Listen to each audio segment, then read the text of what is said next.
नमस्कार दोस्तों, आपका स्वागत करते हैं अपने चैनल में जिसका नाम है स्टडी विद मयंक। तो चलिए आज हम बहुत अच्छे टॉपिक पर डिस्कशन करने वाले हैं और टॉपिक है चैप्टर 4 है क्लास 12th का और पॉलिटिकल साइंस का है। बहुत अच्छे और बेहतरीन टॉपिक है, मेरा one of the favourite chapter है जिसको मैं बहुत अच्छी तरह से पढ़ाता हूँ। इसका नाम है सत्ता के वैकल्पिक केंद्र। सत्ता के वैकल्पिक केंद्र।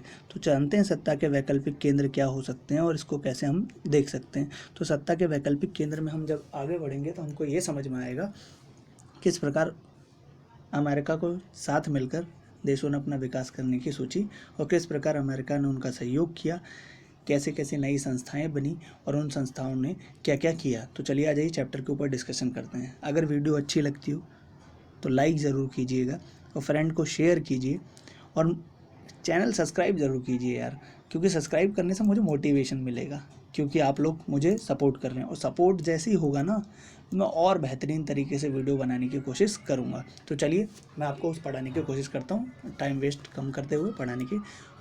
अब हम चीज़ें को वो समझेंगे जिसे हमें समझना है।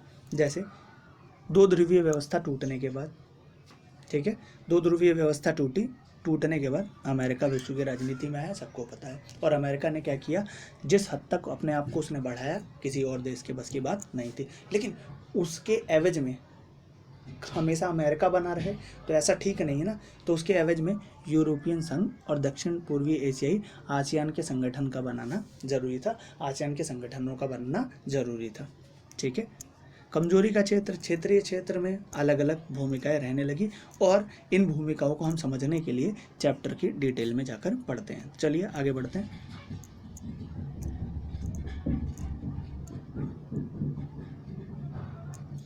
यूरोपियन संघ, जब दूसरा विश्व युद्ध समाप्त हुआ तो विश्व युद्ध समाप्ति के बाद जो यूरोप की नीति थी, मतलब जो ब्रिटेन की नीति थी और ये जो पूरे यूरोप की नीति थी, उस पर बड़े सवाल और परेशान थे। उन सवालों को लेकर यूरोप वाले बड़े परेशान थे कि क्या पुरानी दुश्मनी को जारी रखना चाहिए या नई अर्थव्यवस्था में योगदान करके आगे बढ़ना चाहिए।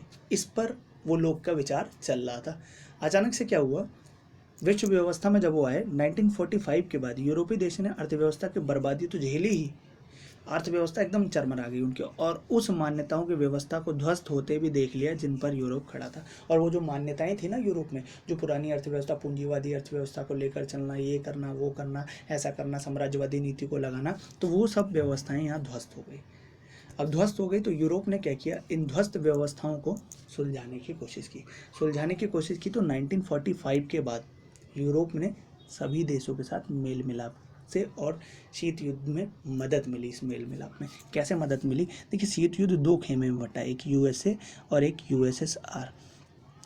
ऐसे यूरोप जो था ना, यूरोप दो खेमे में बटा, एक पश्चिमी खेमा जो था यूएसए के साथ चला गया और पूर्वी खेमा यूएसएसआर के साथ चला गया।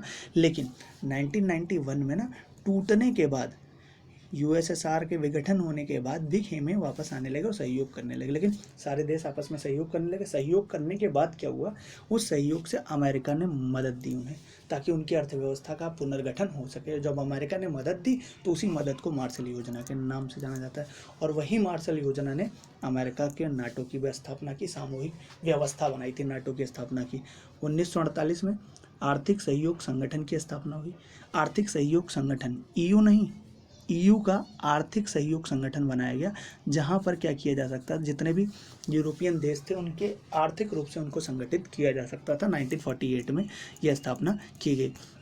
उसके बाद धीरे धीरे विकास की पटरी चलने लगी और विकास की पटरी चलने लगी तो अब ये यूरोपियन देश जो विकास की पटरी पर चल रहे थे ना, उन्होंने क्या किया, आगे बढ़ने की सोची। क्या आगे बढ़ा, उन्होंने नया मंच बनाया। जैसे पश्चिमी देशों को व्यापार के मामले से एक दूसरे से मदद मिले, उन्होंने ये भी शुरू किया। और 1949 में उन्होंने यूरोपीय परिषद राजनीतिक सहयोग एक कदम साबित हुआ। उन्होंने एक यूरोपीय परिषद बनाया जिसका नाम क्या था, जिसका नाम था संगठित यूरोपीय परिषद राजनीतिक सहयोग। संगठित यूरोपीय परिषद राजनीतिक सहयोग 1949 में शुरू किया। धीरे धीरे चलते चलते वो यूरोप के पूंजीवादी देश की अर्थव्यवस्था से आपसी एकीकरण के चरणबद्ध ढंग से बढ़ी। आपसी एकीकरण हुआ और उनके जो आपसी एकीकरण के कारण उनकी व्यवस्थाएं जो थी वो बहुत आगे बढ़ी और आगे बढ़ने के कारण 1957 में इकोनॉमिक कम्युनिटी का गठन हुआ, जो यूरोप की एक पार्लियामेंट के रूप में डेवलप्ड हुआ, ईयू की पार्लियामेंट के रूप में डेवलप्ड हुआ। अब क्या था, सोवियत संघ के पतन के बाद 1992 में इस प्रक्रिया में यूरोपीय संघ की स्थापना हुई, ईयू की। और इसमें खाली पुराने ही देश नहीं, इसमें कुछ नए देश, पश्चिमी पूर्वी खेमे के भी नए देश आना स्टार्ट हो गए। अब स्टार्ट हो गए तो इसने क्या किया, इसने यूरोपियन ने समान रूप से समान विदेशी मुद्रा, सुरक्षा नीति, आर्थिक मामले, न्याय से जुड़े मुद्दे और एक समान चलने का रास्ता तैयार किया कि जितने भी लोग हैं सब एक समान चलेंगे, एक मुद्रा होगी, एक सुरक्षा नीति होगी, आंतरिक मामले सबके एक जैसे होंगे, कोई हस्तक्षेप नहीं करेगा। और इस रास्ते पर उन्होंने चलने का सोचा। अब चलने का तो सोचा, लेकिन चलना बहुत मुश्किल होता है। किसी भी चीज़ को कर लीजिए, उसको सोच लीजिए, लेकिन उसे करने के लिए बहुत मेहनत लगती है। एक लंबे समय से बना यूरोपियन संघ आर्थिक सहयोग वाला व्यवस्था में बदलकर ज़्यादा से ज़्यादा राजनीतिक रूप लेता गया। जो आर्थिक सहयोग के लिए बना था वो राजनीतिक रूप धीरे धीरे धारण करने लगा और यूरोपीय संघ स्वयं काफ़ी हद तक एक विशाल राष्ट्र राज्य की तरह काम करने लगा। विशाल राष्ट्र राज्य की तरह, छोटे मोटे नहीं, बड़े राज्य। हालांकि यूरोपीय संघ के एक संविधान बनाने की कोशिश की थी जो असफल हो गया था, लेकिन इसका आज भी अपना झंडा है, राष्ट्रीय गान है, स्थापना दिवस है और अपनी मुद्रा है। इसकी मुद्रा यूरो है, ठीक है। इसके झंडे के बारे में मैं आपको बात करूं तो मैं आपको इसका झंडा दिखाता हूं। देख रहे हैं आप, ये है यूरोपियन यूनियन का झंडा। इसमें 12 सितारे हैं, हल्के नीले बैगनी पृष्ठभूमि पर, और इस तरह से इसमें 12 सितारे बने हुए हैं। ये 12 सितारे हैं क्योंकि इसमें जो पारंपरिक रूप से समग्रता है ना, एकता, ये 12 देश ही हैं। 12 देश मेल मिलाप को दिखाता है, ये 12 देशों के मेल मिलाप को ही दिखाता है, इसलिए 12 झंडे दिए गए हैं इसमें, ठीक है। अब क्या था, अब यहाँ तक क्या था कि ये तो पहुँचे, लंबे समय तक अपना सब कुछ बना लिया। नए सदस्यों को भी शामिल करते हुए यूरोपीय संघ ने सहयोग का दायरे में विस्तार किया। 1992 में इसने क्या किया, नए सदस्य भी शामिल करना चालू कर दिया। स्थापना के बाद नए सदस्य भी शामिल, ताकि इसका दायरा बढ़ सके। और इस प्रक्रिया का आसान नहीं रही, क्योंकि अनेक देश लोग इस बात को लेकर खास उत्साहित नहीं थे। जिस प्रकार से ये था कि अनेक देश उस बात को लेकर उत्साहित भी नहीं थे जिस बात को लेकर यह था। ताकत देश को, सरकार को हासिल थी, अब यूरोपीय संघ को दे दी जाए। ऐसा हो सकता है क्या कि किसी देश की सरकार को अगर ताकत हासिल है और वो ताकत मैं यूरोपियन संघ को दे दूं तो क्या पूरी देश सही तरीके से चलेगा? लोगों के मन में प्रश्न था। कुछ देश शामिल करने पर भी सवाल की असहमति थी कि मुझे क्यों शामिल कर रहे हैं, इस पर भी असहमति थी। तो यूरोपीय संघ के आर्थिक, राजनीतिक, कूटनीतिक तथा सैनिक प्रभाव बहुत ज़बरदस्त हैं। आर्थिक देख लो, राजनीतिक देख लो या सैनिक प्रभाव देख लो, बहुत ज़बरदस्त है। क्योंकि 2005 में दुनिया की सबसे बड़ी अर्थव्यवस्था के रूप में सकल घरेलू उत्पादन $12,000 से भी ज़्यादा, जो अमेरिका से थोड़ा ही ज़्यादा था। इसकी मुद्रा यूरो अमेरिकी डॉलर के प्रभुत्व का खतरा बन सकती है। यहाँ तक देख लीजिए, इसकी मुद्रा जो है यूरो, वो भी अमेरिकी प्रभुत्व का खतरा बन सकती है। विश्व व्यापार में इसकी योगदान, हिस्सेदारी 3 गुनी ज़्यादा है, अन्य देशों से 3 गुनी ज़्यादा है। और इसके चलते अमेरिका और चीन के व्यापारिक विवाद की धौंस के साथ साथ करता है। अमेरिका और चीन जो धौंस जमाता है, तो ये भी धौंस, इसकी आर्थिक शक्ति के प्रभाव में नज़दीकी देश पर ही नहीं बल्कि एशिया, अफ्रीका और दूर दराज के मुल्कों पर भी है। यह विश्व व्यापार संगठन जैसे अंतर्राष्ट्रीय संगठन के अंदर एक महत्वपूर्ण समूह के रूप में काम करता है। यूरोपियन संघ के 2 सदस्य ब्रिटेन और फ्रांस सुरक्षा परिषद के अस्थायी सदस्य भी हैं। पहली बात सबसे इम्पोर्टेंट है, ब्रिटेन और फ्रांस 2 सदस्य हैं ईयू के, जो दोनों क्या हैं दोनों आपके सुरक्षा परिषद के अस्थायी सदस्य हैं। और जो भी सुरक्षा परिषद का अस्थायी सदस्य होता है वो पावरफुल कंट्री होता है, ठीक है। आगे चैप्टर में डिस्कशन करेंगे। यूरोपीय संघ में देश में सुरक्षा परिषद है।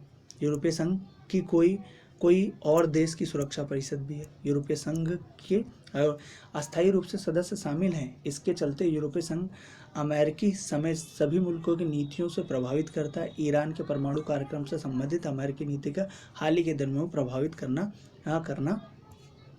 करना एक उदाहरण है। चीन के साथ मानवाधिकार का उल्लंघन और पर्यावरण विनाश के मामले पर धमकी या सैनिक शक्ति का उपयोग करने की जगह कूटनीति, आर्थिक निवेश और बातचीत से इसके ज़्यादा प्रभावित साबित हुआ है। चीन के साथ भी ये प्रभावित करता रहता है। अब हम जानते हैं कि अगर सैनिक ताकत में यूरोपियन यूनियन की क्या विशेषता हो सकती है, तो उसके बारे में हम जानते हैं। देखिए, अगर हम बोलें सैनिक ताकत के हिसाब में यूरोपियन संघ के पास दुनिया की दूसरी सबसे बड़ी सेना है। इसका कुल रक्षा बजट अमेरिका के बाद दूसरा सबसे बड़ा रक्षा बजट होता है। यूरोपियन संघ के देश में ब्रिटेन और फ्रांस के पास परमाणु हथियार हैं और अनुमान में बताया जाता है इनके जखीरे में कम से कम 550 परमाणु हथियार हैं। अंतरिक्ष और विज्ञान के क्षेत्र में अमेरिका के बाद ये दूसरी सबसे बड़ी टेक्नोलॉजी बनते हैं। अमेरिका के बाद याद रखिएगा, अमेरिका के बाद।